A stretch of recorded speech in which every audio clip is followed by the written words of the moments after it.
আসসালামু আলাইকুম। Hi viewers, আজকের আলোচনার বিষয় হচ্ছে গত ক্লাসের যে কাজটা ছিল সেটার উপর।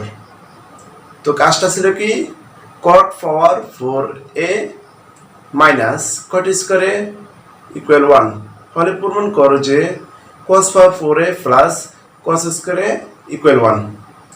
তো এই প্রমাণ করতে হলে আমাদের যেটা দেওয়া আছে সেটা আগে তুলব। সেটা কি দেওয়া, cot পাওয়ার 4a মাইনাস cot স্কয়ারে ইকুয়াল 1। এখন আমরা এই মাইনাসের মানটা পেশে নিয়ে দেবো। অর্থাৎ মনে রাখতে হবে, যখন কোনো পদ স্থান পরিবর্তন হয় তাহলে তার সাথে সাথে তার সাইনও পরিবর্তন হয়। অর্থাৎ মাইনাস থাকলে হয়ে যাবে প্লাস, প্লাস থাকলে হয়ে যাবে মাইনাস, গুণ থাকলে হবে ভাগ, ভাগ থাকলে হবে গুণ। এটা খেয়াল রাখতে হবে। তাহলে আমাদের এখানে মাইনাস cot স্কয়ার আছে, এ পাশে হলে প্লাস cot স্কয়ার। এখন এই অংশটা যা তাই রাখলাম। 1 প্লাস cot স্কয়ার সূত্র কি, cosec স্কয়ার। এটা সূত্রটা মনে রাখতে হবে। পরবর্তীতে cot square, cot power 4, cot power 4 এর সূত্রটা কি, cos power 4 by sin power 4। আর cosec স্কয়ারের সূত্র কি, 1 বাই sin স্কয়ার। এই সূত্রগুলো খুবই যত্ন সহকারে মনে রাখতে হবে, কারণ সূত্র পড়লে অঙ্ক পারা যাবে। তারপরে আর গুণ পদ্ধতি করব। কেমন আর গুণ হলো আর গুণ, অর্থাৎ cos পাওয়ার 4a ইনটু sin স্কয়ারে, আর 1 দ্বারা sin স্কয়ার গুণ করলে sin স্কয়ারই হবে। পরবর্তী লাইন হবে,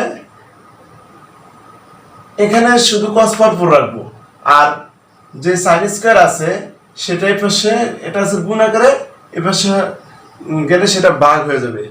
এখন এই যে sin পাওয়ার 4 নিচে আছে sin স্কয়ার, তার মানে sin পাওয়ার 4 থেকে sin স্কয়ার বাদ দিলে sin স্কয়ার এ থাকে। পরবর্তী লাইনটা প্রথম অংশে যা তা রাখবো, পরবর্তীতে যেটা আছে সেটা রাখলাম। এখন আমরা জানি sin স্কয়ার সূত্র হলো 1 মাইনাস cos স্কয়ার।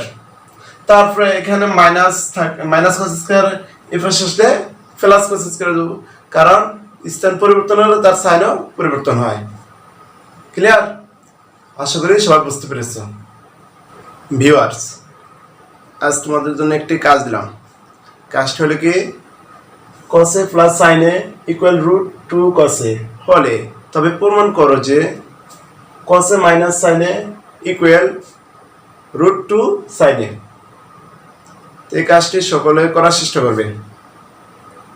আর আমার এই ভিডিওটি যদি তোমাদের ভালো লাগে তাহলে প্রত্যেকে কমপক্ষে একটি করে বিভিন্ন পেজ, বিভিন্ন গ্রুপে শেয়ার করো। আর যারা নিউ ভিউয়ার্স, প্লিজ প্রত্যেকে আমার চ্যানেলটি সাবস্ক্রাইব করো।